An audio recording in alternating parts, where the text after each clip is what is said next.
You know what, girl? Back then, I should have told you, and I didn't know how. And that night could have been a great night.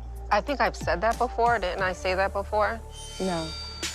If I offended you, that's weren't my intentions, and I don't have a problem saying I'm sorry. Tammy, What? she apologized. I didn't hear I'm sorry. You want to do it at the same time? My God. Okay.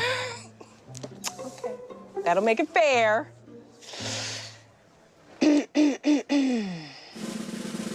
I'm sorry. I'm sorry. Okay. You guys are so cheesy. I know. And I love it.